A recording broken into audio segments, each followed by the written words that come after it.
All right, who had the Cardinals blasting Spencer Strider on their bingo card? Coming up on B Shafe Daily.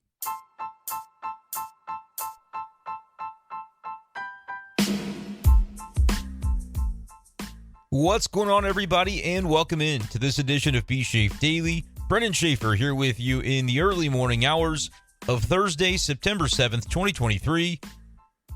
Yeah, I don't think we saw that one coming. The Cardinals stay hot against the Atlanta Braves with their second consecutive day of 10 or more runs scored. The first time they've done that in about 4 years, dating back to September of 2019. But the Cardinals did it again on Wednesday, 11-6 winners over the Braves, and to do it against one of the most lethal pitchers in Major League Baseball, Spencer Strider. Sure, he got his 250th strikeout of the season in this game against St. Louis, but the Cardinals took it to him. He falls to 16-5 on the season, the ERA up to 3.83 as the Cardinals blitz Strider for 6 earned runs, and he doesn't pitch out of the third. 2 2/3 innings, 6 earned runs on 6 hits and 3 walks allowed. A home run as well going against Spencer Strider as the Cardinals, in a matchup on paper that you just would not have predicted, take it to the Atlanta Braves 11-6. Dakota Hudson on the Cardinals side of things, he earns the win to improve to 6-1 on the season. Didn't pitch great, but the offense ends up allowing him to advance with win number 6 on the year. He's 5 innings, 5 earned runs. Typical problems that Dakota Hudson has, like when he doesn't pitch well, it's this version of him. 3 walks over 5 innings, bunch of base hits, a home run mixed in, and not very much in the way of strikeout stuff. But man, why isn't that the Cardinals are able to have this kind of outing offensively when Adam Wainwright's pitching, right? That would have been a surefire way to get him 199, but I believe it's going to be Waino on the bump for Thursday's game in Atlanta for the Cardinals, where they have an opportunity to sweep the Atlanta Braves in 2023. Yeah, that's not anything that we thought we would be seeing based on the way this season has gone for the Cardinals of late, but that's exactly where the Cardinals find themselves here. 11-6 winners on Wednesday over the Braves, but most importantly, it's the young guys that continue to pace the offense that we want to focus on here. The Cardinals go on a home run barrage again in this game from Wednesday. Paul Goldschmidt going deep, Wilson Contreras with a shot to left. But the two guys I want to focus on the most, not that it's not great to see those guys doing well, but how about Nolan Gorman again? A 3-run shot, his 27th of the season, just continuing to swing a hot bat. But Masyn Winn getting on the board with his first big league home run of his career. That's the monkey off the back, hitting one down the left field line. That is so important for Masyn Winn to just see one go in. Don't you think? It's been a trying start to the major league career offensively for Winn, who even on a night where he hits that home run, goes 1 for 5 with a couple of strikeouts. His average is 161. The OPS is 425. We've said a lot about how, it doesn't matter all that much what Masyn Winn does offensively right now. We're not going to freak out. We're not going to decide that this is what he is for his entire career based on a few weeks of kind of getting acclimated to the big league game and struggling in the process. But to see him get the home run, to kind of get his legs under him a little bit, I think that could be something really positive for Masyn Winn as he goes along. And it doesn't necessarily mean we change expectations all of a sudden, but I just think that's good to see him have that moment, have that opportunity to see one go over the wall, to know that, hey, I am that guy at this level, and I can continue to approach the game the way that I need to, and the numbers are going to be there at maybe not the end of this year, but the end of the process for him to continue playing baseball at this level the way that he knows he can. I think you look next year and you're going to see a Masyn Winn that feels comfortable, is acclimated. And it's not that he's not comfortable now. It's still just a new situation for him, though. A new environment. He's hitting down there at the bottom of the lineup. He knows that part of that is because the Cardinals want to make sure he maintains rookie eligibility for next year. They don't want to nerf up too many at-bats for him. He's got to stay below 130, I believe the number is, or cannot exceed 130 is the way it's actually phrased. So he's down there batting ninth pretty much every game. That maybe takes a toll on you mentally, but it's not like Masyn Winn is anything but a mentally strong kid and strong ball player. So I don't think reading into it too much is necessarily beneficial.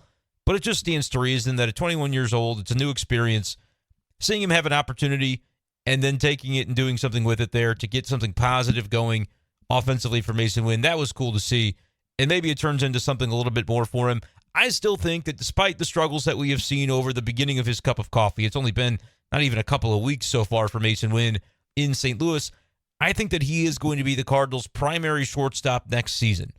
Now, maybe we got to see a little bit more offensively. He's not going to bat 161 with a 420 OPS the entire 2024 season and continue to get the bulk of the opportunities. But I just don't anticipate that it's going to be the story of Masyn Winn to see him struggle the way that he sort of has offensively coming into tonight. But getting that one out of the way, the first home run, good for Masyn Winn to contribute in the way that he did to this Cardinals victory. Mention as well the home runs by Goldschmidt and Contreras. It's nice to see that too. Contreras really a continuation of what we have seen from him really in the last few months. He's got the OPS up near 800 at 793. Just an all-around good game for him. Maybe not all around. Didn't steal that base off of Sean Murphy. I thought maybe the reason Contreras was trying to steal third base there was so maybe he could at some point go back and text his brother William and say, hey, look, I managed to steal one off of the guy that the Braves decided was, better than you. Traded brother William in that 3-team deal with the Athletics, but William ends up going to the Milwaukee Brewers. I think that was maybe something on the radar there for Contreras. Wilson trying to get one off of Murphy. But Murphy is a Gold Glover for a reason, and so he gunned him down. But other than that, Wilson Contreras with the home run tonight, going 2 for 4 with 3 RBIs. Just an all-around solid game by Wilson. Also reached base via walk. Those season numbers, we've said it once, we've said it a million times, are going to be there. The season numbers are there for Contreras with the 254 average, but the 793 OPS, that's right in line with where you expect him to be. And it's basically been exactly what he's billed as in terms of the season he's had so far for the Cardinals. We'll see what it ends up being in terms of his role for next year. I know that people in the YouTube comment section continue to say, well, he should be the catcher. The Cardinals should have known that what they had and what they were getting in him when they signed him and brought him on. And he's been exactly what the doctor ordered. He's been exactly what he's always been. He's Wilson Contreras. But I do think there's an element to it, and there was another YouTube comment from yesterday. I would give credit if I could remember who said it, but it was a savvy comment. The person said, look, it's not really about Wilson Contreras and anything negative from him and his performance this year. He's been who we thought he would be. But it's just, if you look at what you had in Andrew Kisner, who's really come on strong, and Ivan Herrera as well, if the Cardinals had kind of taken stock a little bit more of that situation and been able to foresee the talent that still existed in that room, they may not have been so gung-ho to spend $87.5 million on the catcher position, whereas they had these major needs in the rotation and with that pitching staff, and now they're going to have to try and circle back and spend money on that. It's kind of a catch-22 for me because, yes, Contreras is contributing offensively to the Cardinals, and he does do so at a role defensively at catcher that can be a difficult one to find robust offensive contributions. But at the same time, is he going to be the standard of what the Cardinals want him to be defensively as he continues to age into his 30s? Well, that's the question that we had coming into the season, the question that we had when the Cardinals signed him. It's going to continue to be something that I think gets talked about, especially when you realize, wow, man, if they had Andrew Kisner with the OPS that he's put together this season, has just done such a nice job offensively for the Cardinals. If they had him as a guy that the pitchers certainly do trust as well behind the plate, 28 years old, so continuing to kind of get into his prime. The OPS is 734. Like, he's been perfectly serviceable this season offensively for the Cardinals. Has 10 home runs as well. By far a career high for Kisner. If the Cardinals had kind of seen that coming and maybe they wrote off Ivan Herrera too soon, and that was part of it as well. They saw a cup of coffee from him last year, and they did not like what they saw, perhaps, which led them to say, we don't really have the in-house options that we need to replace Yadier Molina. We're going to go out and sign Contreras. It's just very interesting to see the way that has played out and the narratives that have formed around that signing and around his role on the team. It's something that I do believe will continue to get talked about. But Contreras, to his credit, has been a consummate teammate from everything we could tell and has been exactly what you thought the Cardinals would be getting in terms of his offensive contributions, sitting right there at 793 for the OPS. Arenado with a 2 for 5 days, scoring a couple of runs and trying to get that OPS crept closer to the 800 mark for him. And we mentioned Nolan Gorman had the late home run to kind of really seal the deal for the Cardinals. 1 for 4 day, but he scores a couple of runs, reached base via walk as well, and the 3 RBIs for Gorman, getting that OPS back up to 802. I think this Cardinals lineup, when you look next year, has a chance to be really special. We'll continue to talk about it and maybe the ways that they need to sort of fill in the gaps that may exist in this lineup. But when you look top to bottom and you can have Newpark, Goldschmidt, Gorman, we're going to say Arenado, count him among the guys that can have an 800 OPS or better. He's at 798 right now. I'm going to count Contreras as well among that group. He's at 793. It's 5 guys that conceivably could have that 800 or better OPS. And then Jordan Walker, of course, is another one. We talked about yesterday. The Cardinals had 6 guys at the top of the order on Tuesday that fit that billing. Jordan Walker did strike out 4 times today, but goes 1 for 5, has the 807 OPS. That's 6 guys. And if we think Masyn Winn takes a little bit of a step forward, maybe he's not an 800 OPS guy, but 725, 730, 740, I think that could be enough. That's kind of Tommy Edman territory where he could be in that same range. And don't forget, too, about Brendan Donovan, who's at 787 before his injury took him out for the rest of this season. So you kind of look top to bottom, and you could see a lot of makings of really solid up and down performance from that Cardinal lineup. I do think you're going to need maybe a little bit more in the way of high end. Like when you look at the Braves, they've got 2 MVP candidates right now in Ronald Acuna. I guess you could say 3 if you're going to count Austin Riley with his numbers as well. But Matt Olson would have been the other guy that I would have come up with. They just have some really high-end talent offensively. The Cardinals have potentially a 1 through 9 where you could see 7 or maybe even 8 of those guys be truly above average contributors offensively. They just don't necessarily have, unless somebody takes a step forward, like a Goldschmidt getting back to his norms, like an Arenado getting back to his norms, or guys like Jordan Walker and Nolan Gorman truly rising above and getting to where, yep, they're going to push for a 900 OPS and they're going to be talked about among the top 10 NL hitters on a given season. That's kind of where the Cardinals might be lacking a little bit. But you talk 1 through 9, there is the possibility that the Cardinals could just be absolutely loaded. I want to come up with a name, though, that I think I haven't talked about it yet, and I want to gauge the interest of Cardinals fans. And I'll probably do a full video based on this, but this is just my little way of saying, okay, how many of y'all are actually listening deep into the video like this on a Wednesday night, Thursday morning as you guys listen to this one to kind of gauge what I'm talking about here. I want to throw out the name Cody Bellinger and see what Cardinals fans think about that. Again, I'm not going to mention this in the video title, and so if you're listening to the video, put it in the YouTube comment section. What do you think about Cody Bellinger? That might be a video topic for the offseason if the Cubs don't hurry up and re-sign this guy to a multi-year contract, which I honestly think Chicago should do.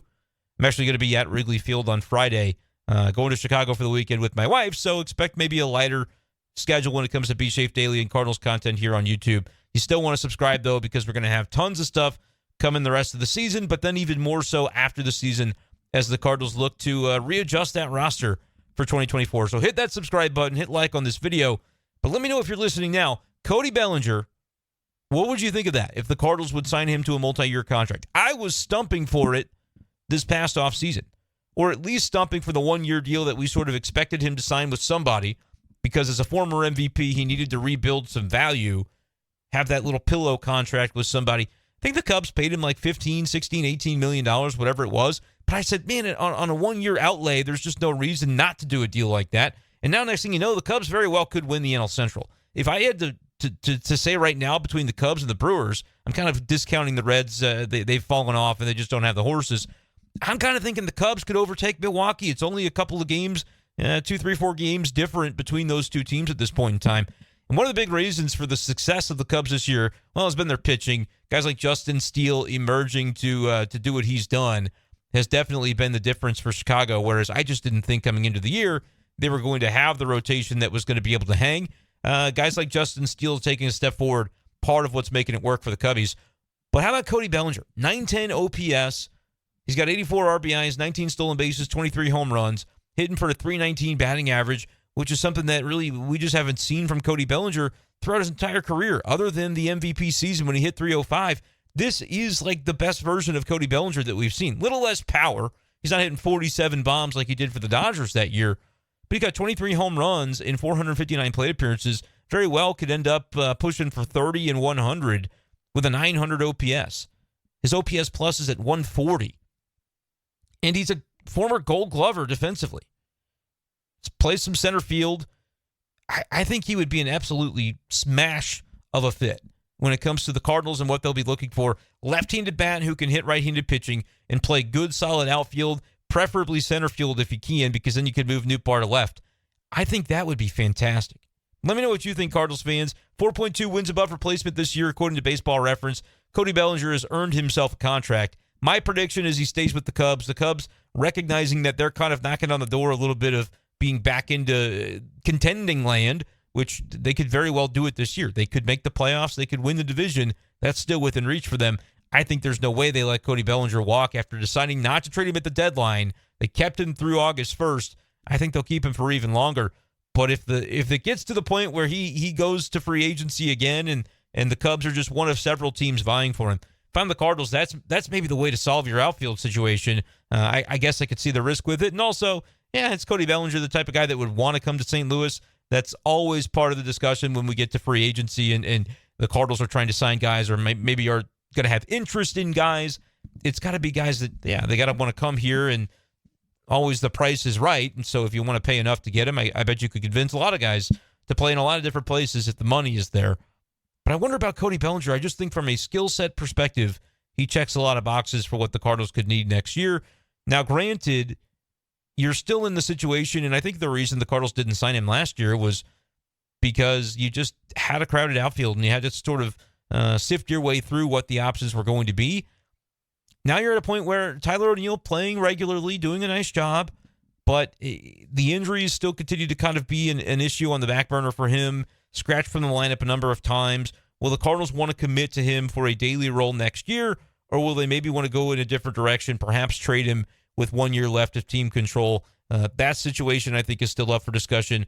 The situation for Dylan Carlson, I still think, is very much up in the air. I don't know if we're seeing him the rest of the year. It seems like no would be the answer to that. I haven't seen. I thought we would have gotten an update on whether they were going to go surgical on the ankle or not, and I guess maybe it's out there, but I haven't seen it. So I'm just thinking out loud, though, when it comes to Dylan Carlson. He's kind of in that Tyler O'Neill boat at this point, I think, from the team's perspective, when it comes to, is he, will he or won't he? Is he going to reach the potential, or is it just going to be one of those deals where various injuries kind of keeps him from realizing the potential that he once held, and maybe you move on via trade in that regard as well? I don't know if either of those moves are guaranteed, but if you were the Cardinals and you said, look, we just want to know for sure, we don't want to have to think about it on a day-to-day basis, on a week-to-week, month-to-month basis with these players, we're going to trade these guys, or we're going to do what has to be done over here. We're going to make a legitimate splash and sign a guy that just fits, again, left-handed power, can play center field effectively. I don't know. To me, Cody Bellinger, I know we've talked a lot about it. We'll talk about it more as we get into the offseason.